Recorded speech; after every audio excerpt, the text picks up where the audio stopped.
শহরকে যানজট মুক্ত করতে এবং পথচারীদের যাতায়াত সুগম করতে গতকাল উদয়পুর শহরের রাজপথে বিশেষ অভিযানে নামেন গোমতী জেলার জেলাশাসক।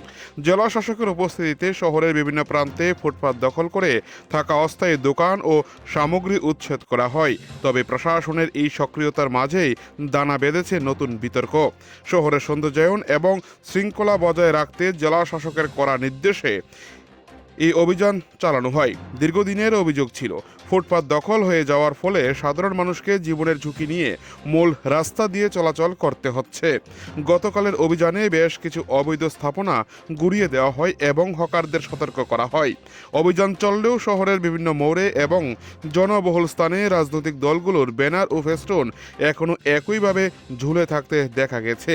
জেলা শাসকের স্পষ্ট নির্দেশ থাকা সত্ত্বেও কেন এই ব্যানারগুলো সরানো হলো না তা নিয়ে সাধারণ মানুষের মধ্যে গুঞ্জন শুরু হয়েছে।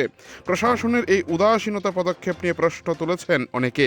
হকার উচ্ছেদ এবং ব্যানার না সরানো নিয়ে তীব্র প্রতিক্রিয়া ব্যক্ত করেছেন সিপিআইএম উদয়পুর মহকুমার সম্পাদক দিলীপ দত্ত।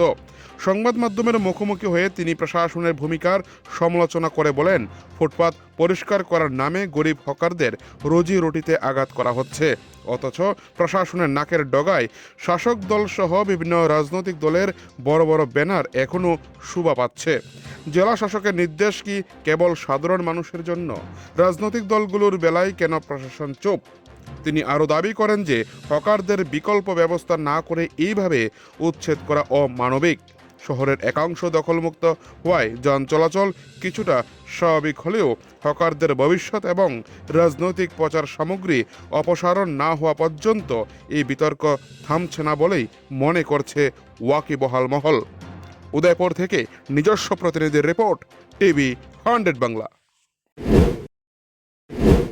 এই উচ্ছেদের নামে একদিকে যেমন বিনা নোটিশে এই দোকানগুলি, ছোটোখাটো দোকানগুলি যারা এই ব্যবসা বাণিজ্য করেই তার পরিবার চলে, এগুলিকে উচ্ছেদ করা হয়েছে। তাছাড়া রাস্তার ধারে যে সমস্ত ছোট গাড়ি, বাইক ইত্যাদি ছিল, এগুলির সমস্ত কিছু মানে ফটো তুলে তাদের বিরুদ্ধে মামলা রুজু করবে, এরকম একটা উদ্যোগ প্রশাসন নিয়েছে।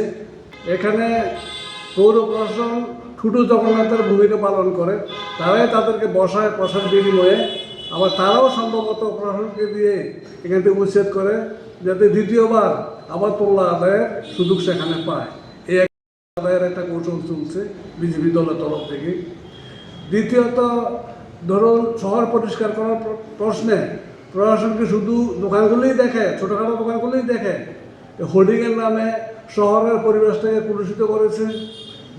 মানে যেখানে যাবো শুধু নেতা মন্ত্রীদের চেহারা ছাড়া আর ভালো কোনো কিছু দেখার মতো উপায় শহরের মধ্যে নেই। গাড়ি রাস্তা দেখে না, বিভিন্ন রকমের সমস্যা হয়। তা আমরা দাবি করছি, যদি দোকান উচ্ছেদ করার দূর করে যদি দোকান উচ্ছেদ করতে হয়, তাহলে পরে হোর্ডিংগুলি কেন এখনও আছে এটা প্রশাসনকে নিশ্চয়ই তার জবাব দিতে হবে। জনগণ সেটা মানুষ জানতে চায় যে দোকান উঠাও কিন্তু হোর্ডিং থাকবে, এইটা আমরা সমর্থন করি না।